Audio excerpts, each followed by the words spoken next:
자, 우리 모두를 박수로 환영합니다. 우리 모두 환영합니다. 우리 모두 환영합니다.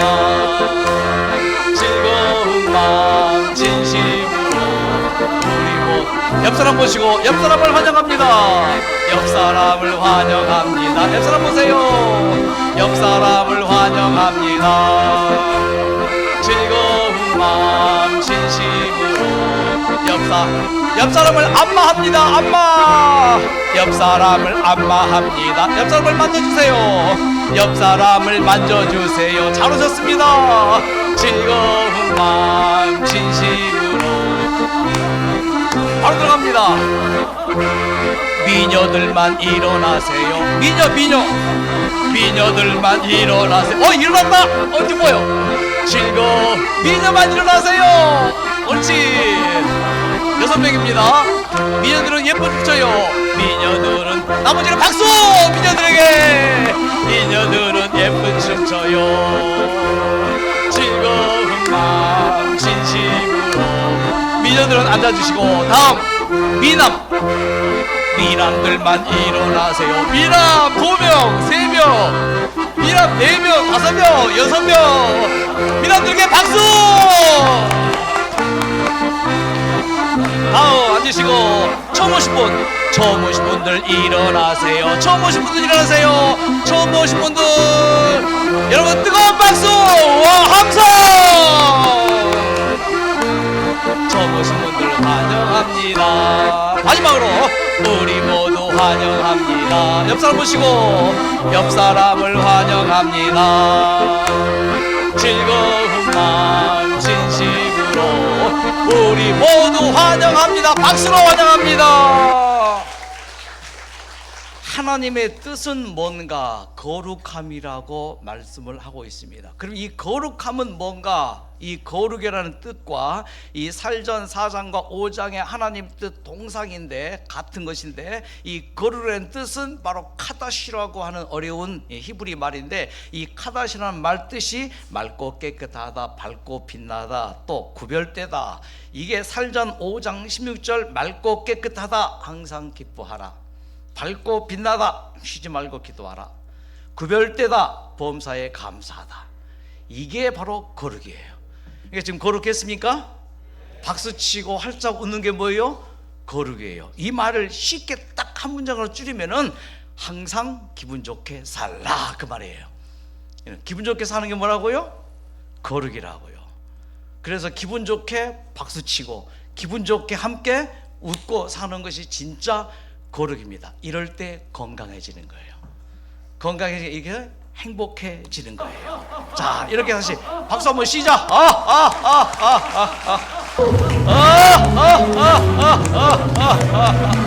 항상 기뻐하라, 감사하라, 기분 좋게 살라. 이것이 뭐라고요? 바로 거룩입니다. 그래서 항상 기뻐하라, 다시 말하는 이 기뻐하라, 우리의 입에 웃음이 가득 차게 하는 게 거룩이에요. 명절이 되었습니다. 자녀들이 객지에 살다가 부모님 가정으로 왔습니다. 와서 심각해봐요. 어때요? 기분이 안 좋죠? 근데 밝게 웃고 들어와요. 기분 좋죠? 그게 거룩이에요. 기분 좋게 사시는 우리 모두 되시기를 여러분 박수로 기원하시기 바랍니다. 와, 나는 기분 좋게 살자. 이야, 오늘 뜻하지 않은 큰 평생 잊지 못할 선물을 받았습니다. 이 앙겔로스 선교 찬양단, 앙겔로스 선교 찬양단, 이 찬양을 들으니 얼마나 기분 좋은지 제 느낌이 이대로 죽어도 좋다. 와, 그렇게 좋았어요.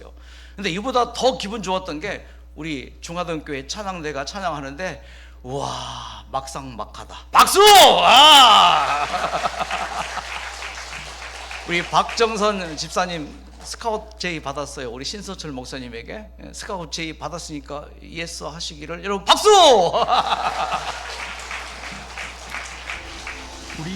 자, 들어갑니다. 우리의 삶의 터전, 지구가 바이러스에 점령당했었습니다. 불과 3년 전 일이에요. 3년도 아니죠. 2년 반 전입니다.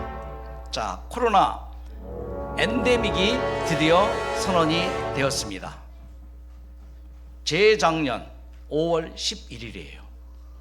그러니까 이제 거의 지금 이제 한 2년밖에 안 지났습니다. 그런데 우리 느낌이 뭐예요? 다 잊어버렸죠? 까마득한 과거가 되었죠. 그때 당시 잠깐 여러분 회상해 봐요. 와, 진짜 이 말이 맞아요. 속수무책이었어요. 여러분, 병원에 가서 어떤 약이 있었습니까? 백신 개발되었는데 부작용이 또 심각했고 효과는 봤지만은 그때 당시에 뉴스를 하나 잠깐 보겠습니다. 미국은 하루 확진자 수가 10만 명, 백신 이전으로 돌아갔고 일본은 오늘 2만 명 넘는 확진자가 발생한 재해급의 위기입니다. 그런데 지금 이 상황을 어떻게 해결할지 뾰족한 수가 없다고 지금 하는데요. 이 상황을 어떻게 해결할지 뾰족한 수가 없다고 하네요. 진짜 뾰족한 수가 없는 그런 일을 우리는 당해 왔었습니다. 그래서 그때 당시에 모든 의료진들, 또 모든 사회학자들, 모든 인류학자들이 공통적으로 주장했던 게 바로 이거다라고 했어요. 그게 뭐예요? 바로 이겁니다. 뭐예요? 면역력. 면역력만이 이제 우리가 살 길이다. 그런데 우리 제7일 안식일 예수재림 교단에서는 이것을 옛날부터 교회 초창기부터 계속 전체 교인들에게 건강을 위해서 가르치고 또 반복시키고, 그래서 뉴 스타트라고 하는 8가지 건강 원리를 실천하도록 그렇게 해왔었습니다. 자, 뉴 스타트 원조 보면요, 깨끗한 공기, 햇빛, 절제, 휴식, 운동, 적당한 식사, 물의 사용, 하나님의 능력을 의지하는 것, 이것들은 참된 치료제이다. 이것을 알고 적용하는 방법을 알아야 되는데, 이것을 적용하고 알면은 꾸준히 8가지 이 건강 원리를 우리의 생활에서 실천해 가면은 10중 8구는 질병에서 회복될 것이다. 다시 말해서 면역력이 극대화되어서 코로나가 그렇게 창궐할 때 걸리지 않을 수 있고, 설사 걸렸다 할지라도 쉽게 나을 수 있다. 바로 이게 질병에서 회복되는 것입니다. 자, 8가지 건강 원리, 뉴 스타트라고 이름되어지는 8가지 건강 원리입니다. 이것을 깨닫고 나에게 이것을 적용시키는 거예요. 자, 나에게 적용시키면 어떤 일이 벌어지는가? 이 뉴 스타트 8가지 건강 원리가 나에게 적용되어지면은 치료제가 돼요. 치료제가 재료가 되어서 이 치료제가 나에게 적용이 되어지면은 이 치료제가 내 몸에 뭘로 바뀌어요? 치료력으로 바뀌어요. 예, 이해되시죠? 치료제가 들어와서 내 몸에 치료력, 좋은 산소도 치료제이고, 좋은 음식도 치료제이고, 운동도 치료제이고, 다 치료제예요. 그 치료제를 내가 실천할 때 내 몸이 뭐예요? 치료력으로 발전합니다. 그래서 이 치료력이 아주 좋아지면은 어떤 일이 벌어지는가? 치료력이 좋아지면은 치유력이 상승되어집니다. 그래서 이 치료력이 강하면은 병에 걸리지 않고, 걸렸다 할지라도 금방 나을 수 있는 원리가 바로 이 8가지 영양, 물, 운동, 햇빛, 절제, 공기, 휴식, 하나님을 신뢰하는 것, 이런 것들이에요. 그래서 꾸준히 8가지 건강 원리를 내 삶에 적용하는 것을 습관화하면은 진짜 건강하게 살 수 있습니다. 병 걸리지 않고, 걸렸다 해도 이것을 적용하면은 쉽게 질병에서 회복될 수 있습니다. 2023년 통계로 2024년 발표된 건데, 쉽게 하기 위해서 질병을 열매로 한번 나무에 걸어봤습니다. 암 환자가 현재 우리나라의 암 유병자, 투병 중인 암 유병자가 몇 명인가 하면 258만 명이에요. 와, 여러분 놀랍지 않아요? 전라도 말로 허벌나그만 경상도 말로 억수로 많습니다. 충청도 겁나요. 와, 여러분 260만으로 쳐요. 지금 260만 됐을 거예요. 세상에 5천만 인구 중에 250만 명 넘는 사람이 암 환자예요. 20명 중 1명이 암 환자예요. 1년 동안 이 암 환자들이 병원에 가서 내는 진료비가 국가 예산의 2배라는 사실 아십니까? 국가 예산이 보통 6, 700조죠. 근데 1,200, 300조가 암 환자들이 병원에 가서 내는 진료비래요. 이야, 여러분 이게 심각하게 생각해야 돼요. 고혈압 환자 1300만, 이건 더 가관입니다. 5천만 인구 중에 몇 명이에요? 고혈압 환자가? 세상에 1300만. 당뇨병 환자 600만. 그러면 암, 고혈압, 당뇨병 이거 합해봐요. 몇 만이에요? 거의 2천만 명이 질병으로 허덕이는 시대에 살고 있어요. 고인슐린 뭐 이것들 그냥 넘어가고요. 자, 뭐의 문제예요? 훈민정음에 어떻게 시작하나요? 뿌리 깊은 낭근 꽃 돋고 열매 만나니 시작하죠. 뭐의 문제예요? 뿌리의 문제죠. 이 뿌리의 문제. 그 뿌리는 곳 뭐야? 나예요. 내 자신. 자, 나의 문제예요. 나의 무슨 문제? 나의 생활의 문제예요. 나쁜 식사했죠. 운동도 하지 않았고 과로했죠. 스트레스 팍팍 받았죠. 좋지 않은 공기 마셨죠. 결국은 뭐예요? 나의 생활 습관이라는 뿌리 때문에 열매 맺힌 게 저런 질병의 나무라고 볼 수 있어요. 그러면은 저 질병을 고치기 위해서 어떻게 해야 되겠습니까? 병을 고치지 말고 나를 고치자. 자, 따라하시겠습니까? 병을 고치기보다 나의 뿌리를 고치자. 나의 생활 습관을 고치자. 여러분 제가 엄청나게 큰 중요한 말을 여러분 했어요. 따라하긴 했지만은 말이 씨가 됩니다. 그러면요, 나를 고쳐야 돼요.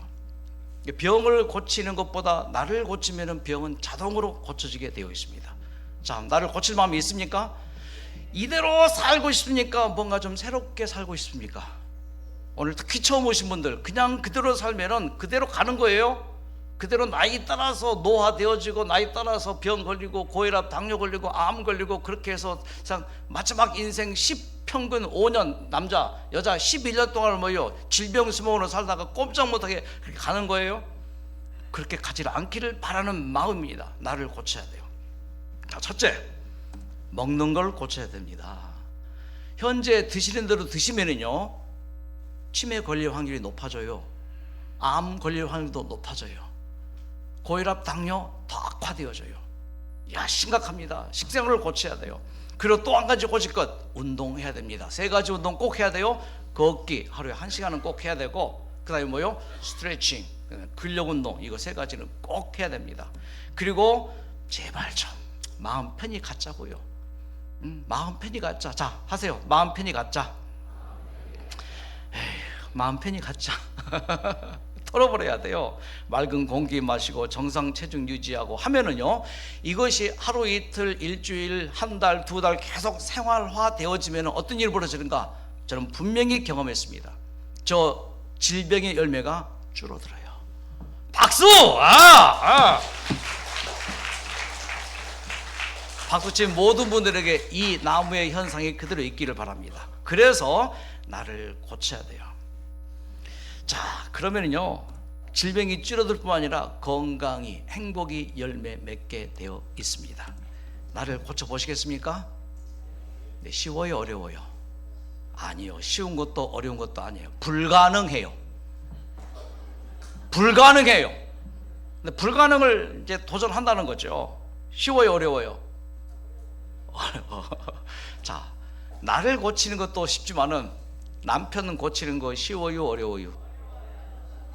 어려운 게 아니야. 불가능한 거예요. 그게 그 불가능한 걸 자꾸만 이렇게 잔소리해야 돼. 왜? 제발 잔소리 좀 하지 말아요. 부인 고치는 거 쉬워요, 어려워요? 불가능하다니까. 자식들을 고치는 거 쉬워요, 어려워요? 교육하기. 농사 치고 가장 힘든 농사가 무슨 농사? 자식 농사인데 그 불가능한 거예요. 하지만 가능해요. 제가 그래서 나를 고치지 못하고 고민하면서 또 주변에 우리 이제 병원에 입원하는 많은 암 환자들 고쳐야 되잖아요. 고치지 못하면서 제가 매달렸던 노래가 바로 이 노래예요. 하나님, 내 영혼의 치료자, 나를 고치소서. 자, 누가 고쳐요?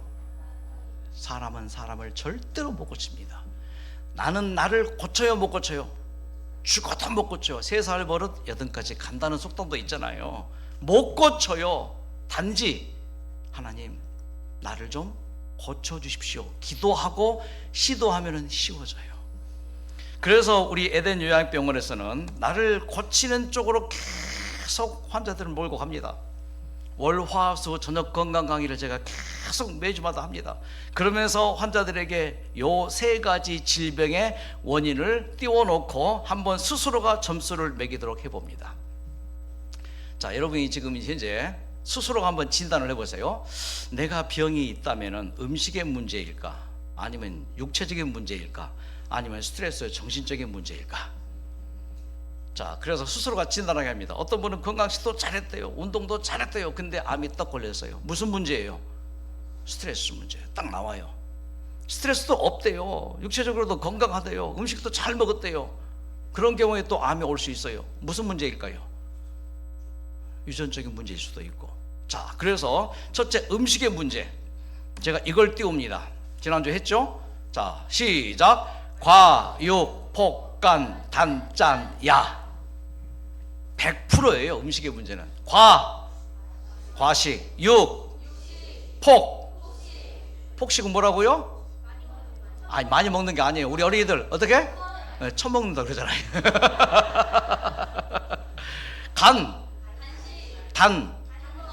단 거, 짠, 야. 한 가지 더 첨가한다면 외식. 자, 이 음식의 문제가 질병의 굉장히 큰 비중이고, WHO 발표는요, 질병의 원인 중에 가장 큰 비중이 환경적인 요인인데, 그 환경적인 요인에서 가장 큰 비중이 음식 문제다 라고 발표를 했습니다. 육체적으로는요, 너무 과로했어요, 불규칙했어요, 운동하지 않았어요, 잠도 못 잤어요, 휴식을 취하지 못했어요. 자, 정신적으로는요, 불안, 두려움, 걱정, 미움, 원망, 이런 것들. 그래서 이런 것들을 고칩니다. 쉽지가 않아요. 그래서 쉬운 방법으로 우리 에덴 요양병원에서는 이 책자를 만들었어요. 이 책자의 내용은 제가 오랫동안 뉴스타트를 지도하면서 이 25가지 건강 원리를 실천할 수 있도록 만드는 항목입니다. 80점 이상 맞으면 완쾌율이 높다. 꼭 80점 이상 맞도록 그렇게 주문을 합니다. 한번 잠깐 살펴드릴게요. 저 뒤에 이제 비치를 좀 해놨는데 지난주에 많이들 가져가셨어요. 식사가 가장 많은 항목이 있어요. 100번 씹기. 100번 씹어야 돼요. 내 입에서 충분히 씹어서 소화할 일이 없을 만큼 위장해서 그렇게 충분히 씹어 먹어야지 그 먹은 음식들이 침과 잘 섞이고, 이 침의 가장 중요한 성 푸티알에서 지방질, 단백질이 그 푸티알에 접촉이 되어지면 소화 흡수가 잘 되고 우리의 몸으로 쏙쏙쏙 세포로 들어가서 영양소 흡수율이 매우 높아져요. 라고 아십니까? 우리가 먹는 음식의 30%는 그냥 배설돼 버려요. 잘 씹지 않으면 70%가 이제 그래서 100번 씹기, 현미 식사하기, 생채소 먹기, 저녁 식사 간단히 규칙적으로 식사하기, 육식 안 하기, 과식 안 하기. 그리고 또 운동, 이거 세 가지 나왔죠. 웃음도 웃어라, 물도 꼭 마셔라, 햇빛도 쬐이고, 절제도 꼭 하고, 휴식 취해라, 믿음. 여기에서 요거 하나 빠져내요. 보십시오. 요거요. T 절제 중에서 휴대폰 절제가 있어요. 유튜브 절제, 이거 중요합니다. 이거 해야 돼요. 그래서 믿음에서는 예배나 말씀, 성경 읽기, 기도하기, 찬양하기, 착한 일 하기, 건강하게 참여하기, 100점 만점에 8점 이상 맞도록 요청을 해드립니다. 그래서 캠프에 참가하는 참가자들은 아예 방장 봉사자들이 이걸 다 매일매일 체크를 시켜요. 체크를 하고 하다 보니까 어떤 일이 벌어지는가? 이런 일이 벌어집니다. 자, 그냥 실천을 해왔어요. 집에 가서도 여기 강의를 놓치지 않고 들으며 그냥 실천을 해왔어요. 제가 이제 할 수 있는 거는 진짜 그거밖에 없더라고요. 하나님 붙드는 거 하고 주스타트 하는 거. 할 수 있는 건 이 두 가지밖에 없었어요. 집에 가서도 뭐요? 이 8가지 건강 원리를 체크하면서 강의 말씀 그대로 외식 않고 육식 않고 몇 끼 다양하게 음식을 먹고, 한 끼에는 단순하게 몇 끼는 바꿔가면서 이렇게 꾸준히 실천을 합니다. 간단히 먹고 운동 꾸준히 하고. 그랬더니 그래서 강의대로 하다 보니까 하나님께서 정말 저한테 이렇게 3개월 후에 이렇게 계속 검진을 해왔는데 깨끗하다는 말씀을 듣고, 박수! 우리 병원에서 한 3개월 이 생활을 했고, 퇴원해서 집에 가서도 3개월 꾸준히 이거 체크하면서 했더니 뭐예요? 깨끗하다는 진단을 받게 됩니다. 이거 뭐예요? 뿌리가 고쳐지니까 뭐예요? 질병의 열매가 어떻게 된 거예요? 고쳐진 거예요. 나를 고치고 나의 생각을 고치고 나의 생활을 고치고 나의 식사를 고치고 나의 삶을 고치니까 뭐예요? 병이. 이건 굉장한 과학적이에요. 사회적이에요. 의학적이고 영양학적이에요. 문제 있어요 없어요? 약 파는 것도 아닙니다. 예. 자, 그래서 음식을 바꿉니다. 첫째, 과식에서 무슨 식으로?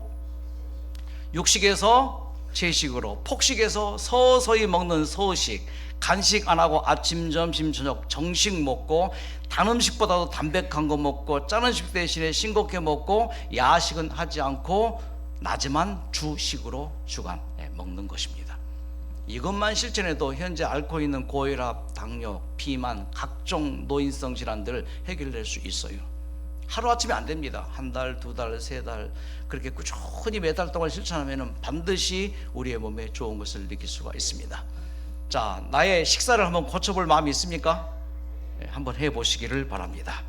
자, 건강식. 자, 두 번째, 육체적으로는요 이거 해야 됩니다. 걷기, 스트레칭, 그리고 근력운동 꼭 해야 돼요. 네, 넘어갑니다. 자, 그 다음에 중요한 게, 가장 힘들고도 어려운 게 마음입니다. 이 마음은 누구 거게요? 내 거예요. 내 마음이에요. 그런데 내 마음은 내 마음인데 내 마음대로 안 되는 게 내 마음이요. 맞아요? 우리 어린아이들이 맞다고 그랬거든요. 인생의 도가 텄구나. 그럴 때 여러분 이 말씀을 좀 붙들어 보시기 바랍니다. 나의 미래는 주님이 책임지십니다. 그럼 대뇌해 보세요. 시작. 나의 미래는 주님이 책임지십니다. 가슴에 손을 얹고 한번 해보세요. 반복, 3번 반복. 시작. 나의 미래는 주님이 책임지십니다. 나의 미래는 주님이 책임지십니다. 나의 미래는 주님이 책임지십니다. 어때요? 좀 마음이 편안해졌습니까? 현실적인 문제들 많아요. 너무 힘든 일이 많아요. 내가 어찌해볼 수 없는 일들이 많아요. 그런데 주님께서 책임져 주신대요. 내 문제를 가지고 내가 고민하면 내 문제이지만, 내 문제를 가지고 내가 주님께 기도하고 맡기는 순간 내 문제는 주님의 문제가 됩니다. 주님은 문제가 있어요 없어요? 문제 없어요. 그분은 문제를 해결하는 해결자세요. 나의 미래는 주님이 책임지십니다. 내 삶의 모든 것 대신은 주님을 의지합니다. 한 소절만 들어보세요. 마음이 편안해집니다. 제가 정말 좋아하는 노래, 나는 주님밖에 없습니다. 주님을 의지합니다. 주님을 의지합니다. 주님을 의지합니다.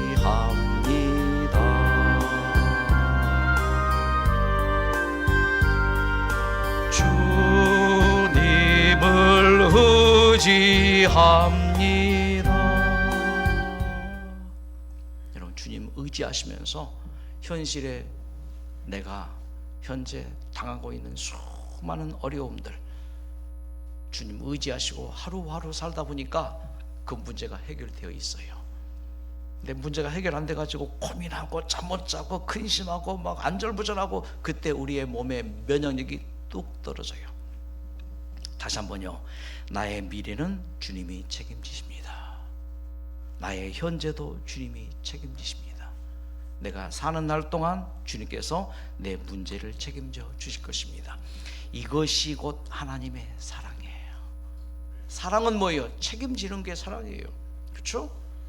왜 우리 부모님들이 그렇게 우리를 걱정하고 그렇게 염려하고 그렇게 우리에게 많은 걸 쏟아붓나요? 책임지니까. 그 책임이 뭐예요? 사랑하니까. 여러분, 이 사랑하는 마음, 이 노래 아시죠? 이 노래가 무슨 갑자기 튀어나오네? 예? 이거 보세요. 사랑하는 마음보다 더 좋은 건 없을걸. 그런 노래예요. 따뜻한 건 없을걸. 이 노래예요. 우리 어른들은 다 아시죠? 그 중에 마지막으로 부를 찬양이 이겁니다. 하나님 뭐예요? 하나님은 사랑이에요. 기독교 신앙의 핵심은 하나님이 사랑이라는 사실을 깨닫는 거예요. 내가 실수가 많고 잘못이 많고 죄가 많은데 예수께서 그 모든 나의 죄와 실수와 잘못을 대신해서 대속의 십자가로 구세주가 되셨다는 거죠. 그래서 하나님 바라보고 따라가는 거예요. 말씀 읽고 묵상하고 간직하고 예수님 영접하고 마음의 주인으로 삼고, 그래서 우리의 삶에 예수님 바라보면서 예수님 따라 살되 부족하기 때문에 성령께서 도와주시는 것, 바로 이것이 하나님의 사랑이에요. 하나님의 사랑을 여러분 이 시간 붙들게 되시기를 간절히 바랍니다. 하지만 쉽지가 않아요. 자, 하나님은 사랑이시라는 게 성경 전체의 핵심 내용인데, 바로 그 하나님의 사랑은 두 종류입니다. 하나님의 사랑과 예수님의 십자가예요. 이 하나님의 사랑과 예수님의 십자가를 내가 느끼고 깨닫는 순간 사랑이 넘쳐날 수밖에 없습니다. 제 평생 기도의 제목이 딱 한 가지 있습니다. 다른 건 그냥 하나님께서 다 해주실 거니까 맡겨놓고 저는 걱정 안 해요. 평생 제 일생의 기도가 뭐냐면은, 하나님이 나를 사랑하듯이 나도 그런 사랑 한번 해보게 해주세요. 하나님이 사랑이신 것처럼 나도 그런 사랑 한번 느끼고 깨닫고 그런 사랑 한번 하고 죽게 해 주십시오. 이걸 제가 한번 강의 시간에 강의를 했어요. 근데 이분이 들었어요. 눈으로 쭉 보세요. 병원 치료 불가입니다. 그러니까 죽기 위해서 왔습니다. 죽기 전 하나님을 새롭게 만나 내년 새해에는 하늘나라에서 영원히 사는 것이 그의 마지막 소원이었습니다. 모든 것 다 정리하고 왔습니다. 지금 여러분 똑같은 말씀을 들은 거예요. 내 평생 소원은 하나님의 사랑 한번 느끼고 깨닫고 그 사랑 한번 해보고 죽는 게 제 평생의 소원입니다. 그러면서 목숨 걸고 진짜 사랑해 받는가, 목숨 걸고 일했습니다. 돈을 벌어야 자식들 먹이 살리고 학교 보내고 그렇게 살 수 있어요. 목숨 걸고 내가 어떤 일을 해봤었어요. 진짜 땀 흘리고 피 흘리면서까지 그렇게 일을 해봤었어요. 근데 진짜 목숨 걸고 사랑을 해봤는가? 정말 목숨 걸고 사랑해봤는가? 이 사람의 생각은 어떻게 해야 이 아픈 몸이 나을 수 있을까? 어떻게 해야 병든 몸이 회복될 수 있을까? 죽은 다음에 어떻게 해야 저 하늘나라에 갈 수 있을까? 였는데 이 말씀을 듣고 그의 생각이 바뀝니다. 아, 어떻게 해야 죽기 전에 예수님처럼 목숨을 걸고 사랑할 수 있을까로 바뀝니다. 목숨을 걸고 사랑을 해보았는가, 이 대목이 가장 저는 와닿았는데, 목숨 걸고 사랑해봤는가? 여러분 뭔가 마음에 터치가 있습니까? 솔직한 고백인데 아직은 저는 못했어요. 하지만 이것을 놓고 기도하고 시도하고 계속해서 이것을 놓고 어떻게 하면 하나님의 사랑이 나에게 와서 내가 그 사랑을 나누고 할 수 있을까? 내 아내에게 하는 사랑 의무적이에요. 총각 때에는 그냥 좋아서 6개월이 나오지? 야, 나왔으니까 태교육교회 봉사대 갔어요. 공중봉사대. 남학생 10명, 여학생 10명. 그 중에 한 명이 저희 집사람인데 얼마나 귀엽고 예쁜지 첫눈에 반했어요. 6개월을 내가 왜 이런 얘기를 해? 좋아서 사랑했어요. 이기적이죠. 예쁘니까 사랑했어요. 저 여자와 같이 목회하면은 잘할 것 같아가지고 그냥 했어요. 이게 진짜 내가 알고 보니까 이기적이더라고요.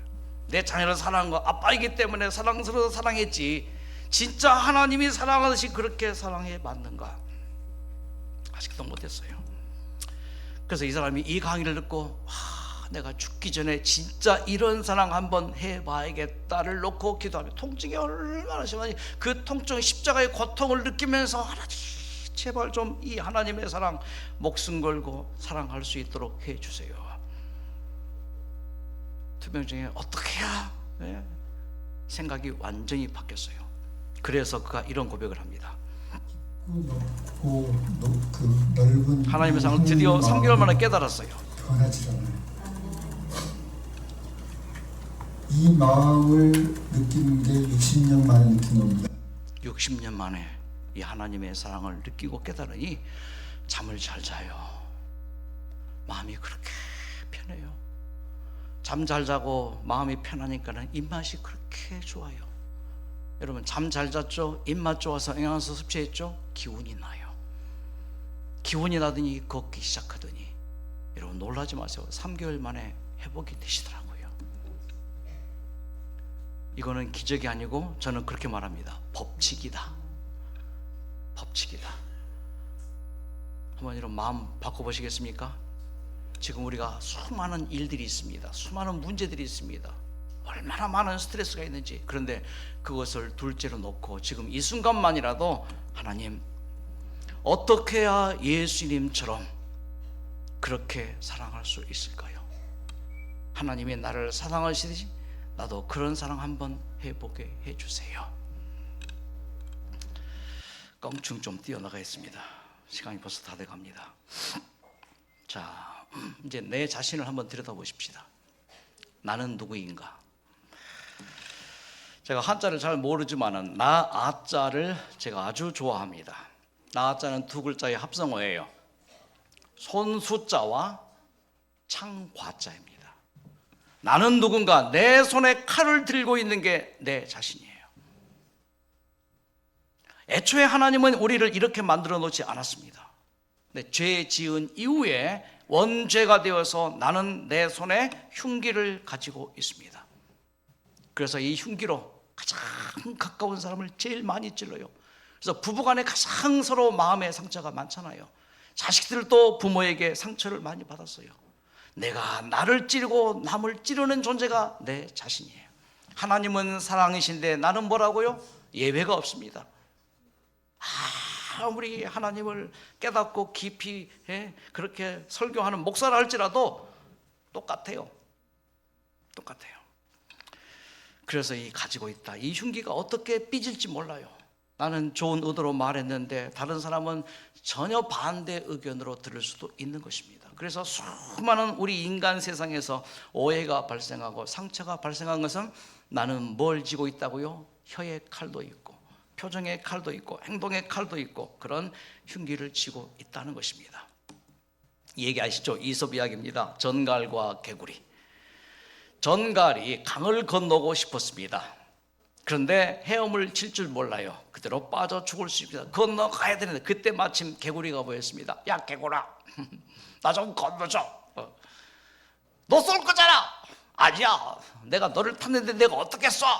그래, 그러면 쏘지 마 하고 강을 건너기 시작합니다. 중간쯤 건넜을 때 전갈이 역시나 쏩니다. 전갈의 그 독에 개구리가 죽어 빠져 들어갑니다. 그러면서 너 안 쏘기로 했잖아. 본능이야. 이게 내 자신이더라고요. 왜요? 손에 칼을 쥐고 있으니까 그 칼로 남을 찌를 수밖에 없는 존재. 그런데 의로울 의자를 봅니다. 손수자에 창과자가 있는데 양이 위에 딱 덮여 있어요. 양이 뭐예요?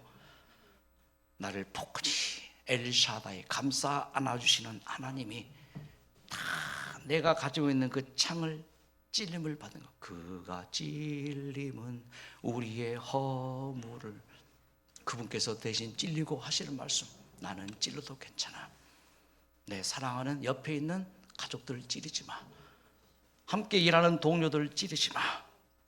하지만 우리는 죽을 때까지 그렇게 찌르며 살 수밖에 없는 것이 죄의 세 가지 특징, 이기심, 교만심, 자기 중심이에요.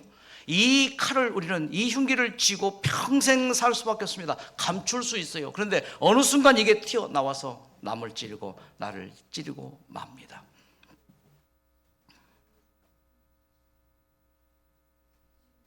진짜 슬퍼요. 그렇게 살 수밖에 없다니. 그런데 감사한 것은, 그래서 웃을 수 있는 것은 그분이 나를 양털로 다 끌어 안으시고 나 찔러 괜찮아. 나 너 대신 십자가에 못 박혔잖니. 나 찔러도 괜찮아. 나는 너를 정말 사랑하기 때문에. 그래서 내가 고쳐지더라고요. 그래서 내가 바뀌더라고요. 그 교만심에서 겸손심으로, 자기 중심에서 타인 중심으로, 이기적인 그 마음이 이타적인 마음으로 바뀌고, 그것이 하나님의 사랑을 느끼고 깨달을 때 가능하더라고요. 창세기 4장으로 좀 건너갑니다. 여기 가인이 등장합니다. 가인이 그 아우 아벨을 어떻게 했다고요? 쳐 죽입니다. 무엇으로? 그의 손에 가지고 있는 이 세 가지 흉기로 그 동생 아벨을 쳐 죽이고 맙니다. 그리고는 떠나갑니다. 이때 하나님께서 가인에게 다가왔습니다. 다가오셔서 하나님께서 가인에게 다가오실 때 하나님의 마음이 어떤 마음이었을까요? 통곡하며 오셨어요. 큰 손주가 작은 손주를 죽인 거예요. 여러분, 저에게 큰 손주, 작은 손주가 있습니다. 셋째 손주도 있고, 큰 손주가 얼마나 예쁜지, 둘째 손주는 더 이뻐요. 셋째 딸을 낳았는데 이 녀석은 지금 영상 보여줄까요? 아침에도 영상이 왔어요. 아이, 자랑 좀, 나 카드 내놓고 자랑할게요. 카드 내놓고 자랑. 보세요, 우리 이 셋째 이거 웃는데 미안합니다. 이렇게 예쁜 게 손주들인데, 가인과 아벨은 하나님의 손주들이잖아요. 근데 큰 손주가 작은 손주를 쳐 죽였단 말이에요. 하나님 마음이 여러분 어떤 마음이겠어요? 너무너무 괴롭고 아프죠. 그러나 하나님의 사랑은 변함이 없어요. 영원한 사랑, 본질적인 사랑, 근원적인 사랑이 하나님의 사랑이에요. 그래서 하나님께서 가인을 벌하려고 온 게 아니란 말이에요. 어떡하지 이런 가인이라 할지라도 하나님께서 뭐예요? 다시 회복시켜, 용서시키고 회복시켜서 다시 가인을 새롭게 하려고 해서 이 땅에 다시 가인에게 다가오신 거예요. 가인아, 가인아, 내 동생 아벨이 어디 있느냐? 그때 가인이 뭐예요? 내가 내 아우를 지키지 않니까? 하면서요 반항했잖아요. 내 아우의 핏소리가, 내가 무엇을 하냐? 내 아우의 핏소리가 땅에서부터 내게 호소하냐. 아벨이 형에게 맞아 죽어가면서, 피 흘려 죽어가면서 핏소리로 하나님께 뭔가 호소했대요. 그러면은 아벨의 핏소리가 뭘까? 가인은 하나님의 사랑을 오해한 자, 아벨은 하나님의 사랑을 느끼고 깨달은 자. 하나님의 사랑을 느끼고 깨달은 자가 이렇게 핍박을 당해서 순교를 당하는 거예요. 어떤 마음일까요? 요 아벨의 핏소리가 성경에 또 다른 곳에 두 번 등장합니다. 첫 번째, 스데반의 핏소리예요. 스데반은 예수님의 사랑을 깨달았어요. 하나님의 사랑, 십자가를 깨달았어요. 너희가 십자가에 못 박은 예수가 바로 그리스도다 했을 때 돌이 날아와서 피 흘려 죽어가면서 스데반의 얼굴이 천사의 얼굴같이 되면서 뭐라고 핏소리 기도했어요? 주여, 이 죄를 그들에게 돌리지 마옵소서. 또 한 번의 핏소리, 예수께서 십자가에 못 박혀 돌아가실 때 여기 핏소리, 아버지여 저희의 하는 것을 알지 못하는 사하여 주옵소서. 그러므로 아벨의 핏소리는 어떤 내용이었다고요? 하나님, 우리 불쌍한 형은 하나님의 사랑을 느끼고 깨닫고 알지 못해요. 나는 지금 죽어도 괜찮아요. 하나님이 생명이시기 때문에 나를 다시 살려줄 것을 나는 분명히 알아요. 나 죽어도 괜찮아요. 그런데 저 불쌍한 형, 저대로 살다가 죽으면 흙이 돼요. 그대로 흙이 돼요. 하나님, 그러니 제발 하나님 우리 형을 용서해 주시고 회개하여 다시 하나님 품에 안겨 영원히 살 수 있도록, 그래서 저랑같이 형제로 그렇게 영원히 살 수 있도록 하나님 제발 도와주세요. 이게 아벨의 핏소리였어요. 우리는 수많은 사람들이 나를 공격합니다. 의도적으로도 공격하고 무의식적으로도. 그래서 우리 상처가 많아요. 그랬을 때 그리스도인들은 어떤 마음의 자세로 하나님을 섬기고 살아야 될까? 교회에 오는데 상처를 당하는 분도 있을 수 있어요. 직장 생활하는데 상처를 당하는 분도 있을 수 있어요. 가정에서 상처를 당할 수도 있어요. 그때 하나님의 사랑을 느끼고 깨닫고 그 사랑이 마음에 찬 사람은 어떤 사람이 나를 공격한다 할지라도, 나를 모함한다 할지라도, 비난한다 할지라도, 욕한다 할지라도 아벨의 핏소리가 기도로 나옵니다. 주여, 저가 하는 것을 알지 못합니다. 주여, 저를 붙들어 주시옵소서. 하지만 이스라엘은 알지 못하고 나의 백성은 깨닫지 못하는도다. 죄송합니다. 좀 점프를 해야 되겠습니다. 한 분을 좀 소개하고 마치겠습니다. 정성도 장로님의 이야기입니다. 제가 이분을 참 좋아하고 존경하고 사랑합니다. 그분이 저에게 이런 얘기를 합니다. 7살 때 그 아버지가 세상을 떠나셨어요.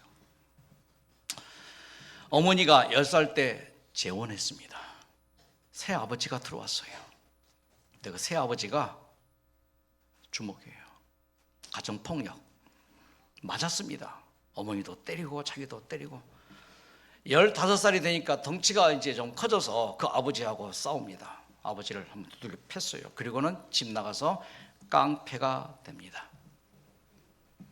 생각하는 대로 주먹이 나갔습니다. 경찰서도 수없이 들락거렸습니다. 그렇게 한 5, 6년을 보내다 보니까 어느 순간 그가 깜짝 놀랍니다. 자기 손에 칼이 들려 있어요. 이 칼로 내가 어떻게 할까? 사람을 죽이겠다. 깜짝 놀라고 그 칼을 내려놓고 7살 때까지 아버지와 같이 다녔던 우리 재림교회에 다시 다니기 시작합니다. 내가 정말 큰일 나겠다. 정말 이대로 하면 안 되겠다. 바로 이게 적용된 거예요. 교회에 나가자. 내가 다녔던 그 교회에 나가서 하나님 믿자. 그 길만이 나의 살 길이다. 예수님 품에 안긴 거예요. 그리고 25살 때 한 여청년을 만나서 결혼을 하고 가정을 꾸리게 됩니다.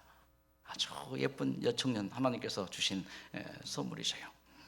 그리고 두 아들 낳아서 잘 성장을 시켰습니다. 바로 이 식사를 그 가정에서 하면서 그들이 저에게 들려준 얘기입니다. 다시 또 이 음식 먹고 싶은데. 자, 그렇게 자녀들 다 출가시키고 이제 60 중후반에 이제 노후 생활을 할 즈음에 어떤 아는 분이 봉사를 가져요. 장애 유아 위탁 시설로. 태어났는데 버림당한 장애 아이들이 있어요. 목포에 있답니다. 그래서 봉사 가서 일주일에 한 번씩 그 아이들 안아주고 씻겨주고 먹여주고 이제 그 봉사를 했습니다. 그런데 어떤 제도가 있냐면은 3개월 위탁 제도가 있어요. 어느 가정에 입양되기 전에 3개월 가정 체험을 하도록. 뭐 알겠습니까? 뭐 한두 살 먹은 아이들이 아무것도 모르죠. 그래서 한 아이를 위탁을 받았는데 그 아이는 보지도 못하고 말도 못하고 듣지도 못하고 걷지도 못한 사중고의 아이예요. 그러니까 버린 거죠. 버림 당한 거예요. 그 아이를 3개월 맡아서 이렇게 이제 가정에서 이렇게 돌보는데 얼마나 눈물이 나는지 너무 불쌍했어요. 드디어 3개월이 되어서 위탁 시설에 이제 그 시설에 맡겨주고 돌아왔습니다. 그날 밤 잠을 못 자요. 이 부부가 잠이 오질 않아요. 자꾸만 그 아이가 노래 밟혀요. 새벽에 기도하면서 여보, 우리 그 아이 입양하자. 그래서 그 아이를 입양했어요. 그때 아이가 2살입니다. 말도 못하고 걷지도 못하고 듣지도 못하고 아무것도 못하는 이 아이. 그 아이를 수십 년 동안 키웠습니다.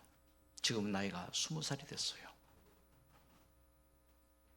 이때 제 10살 때 제가 이제 이 교회에 가서 집회를 하고 그 가정에서 밥을 먹었는데 애가 뛰어다녀요. 애가 말도 해요. 애가 봐요. 들어요. 하나님의 축복입니다.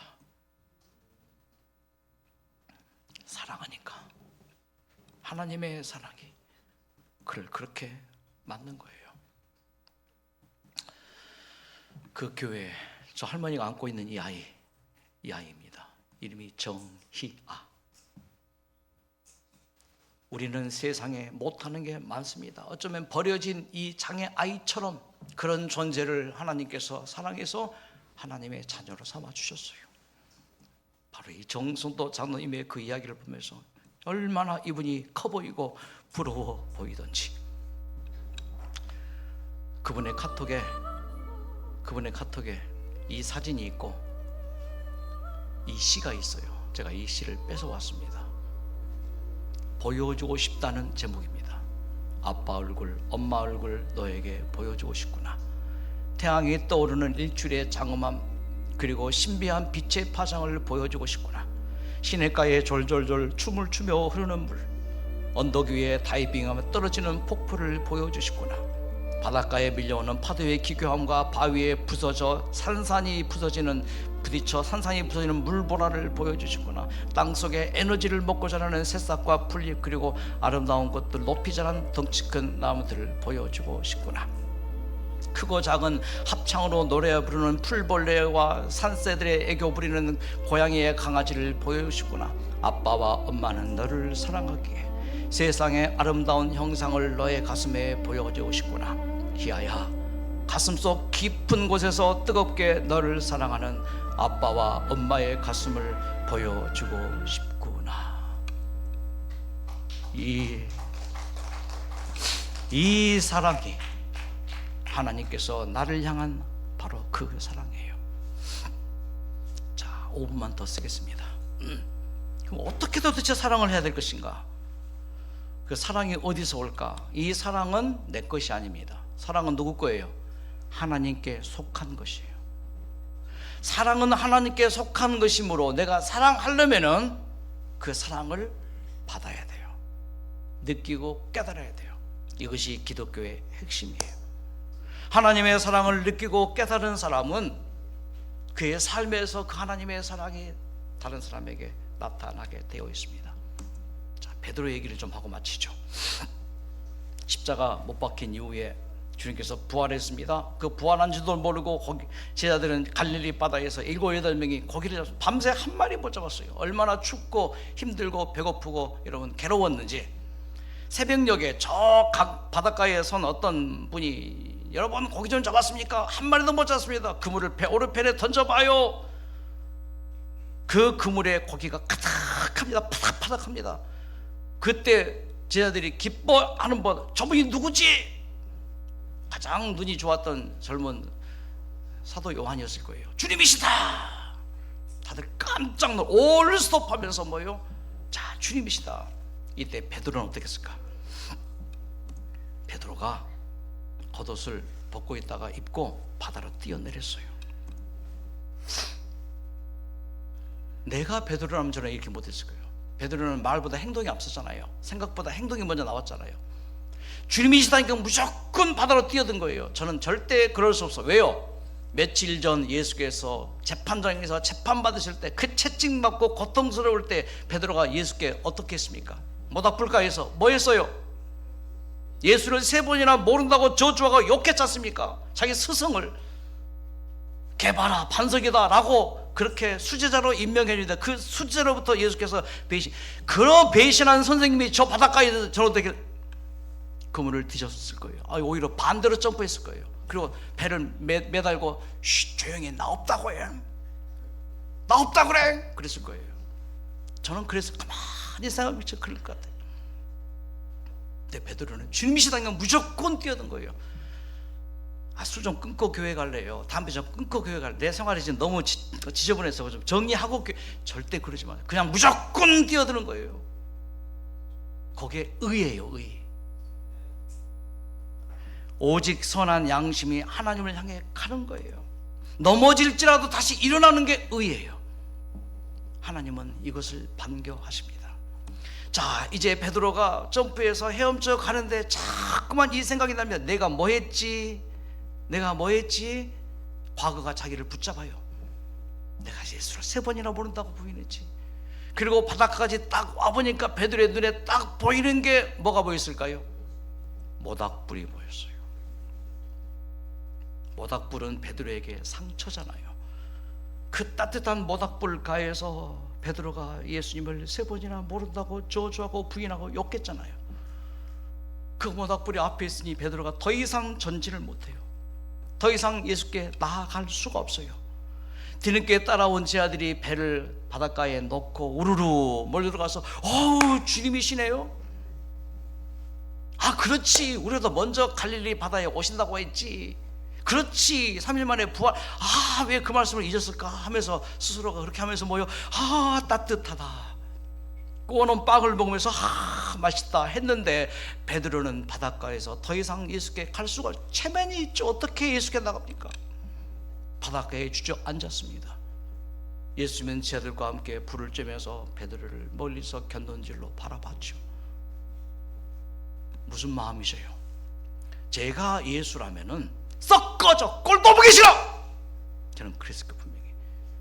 보기도 싫어. 네가 수제자라면서 어떻게 나를 재판장에서 그렇게 3번이나 모른다고 저주하고 그렇게 욕하고 꼴도 보기 싫어. 저리 가. 저는 그랬을 거예요. 근데 주님께서는 기다려 주셨어요.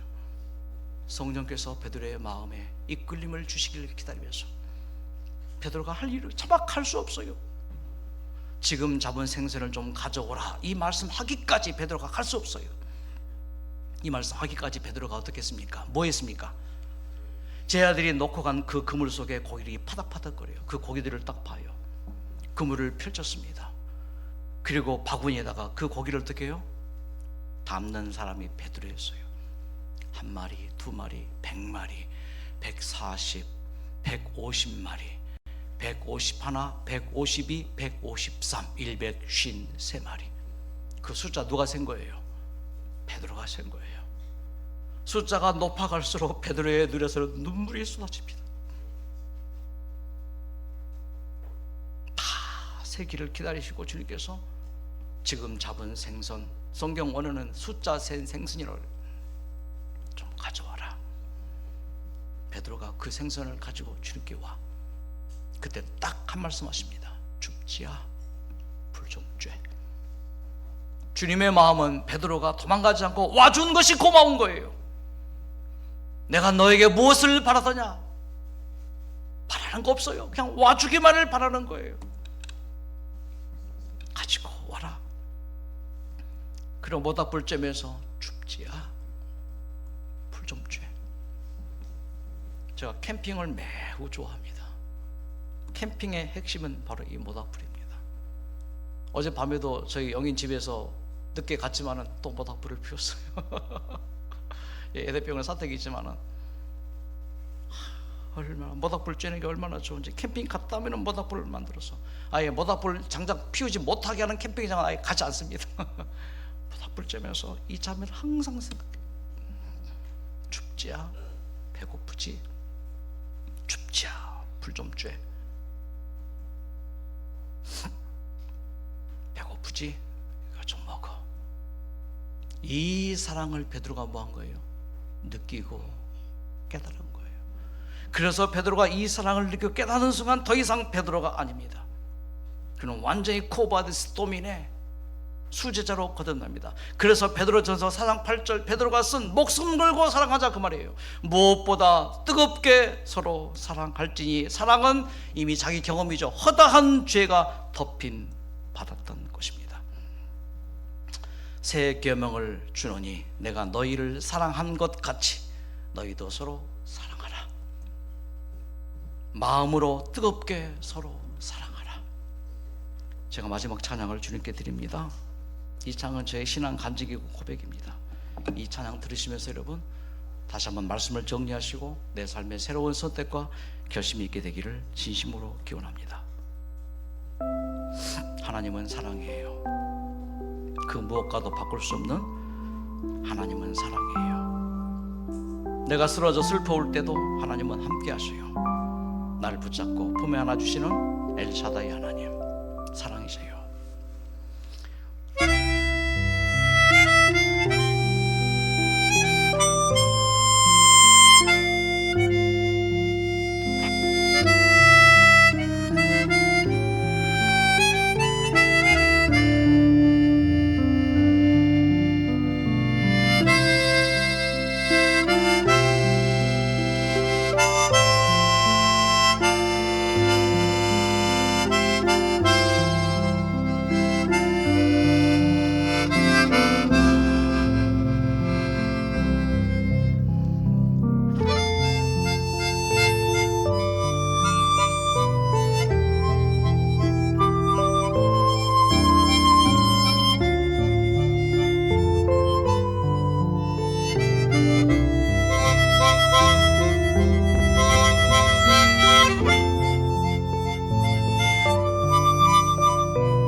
하나님은 그 사랑이시라.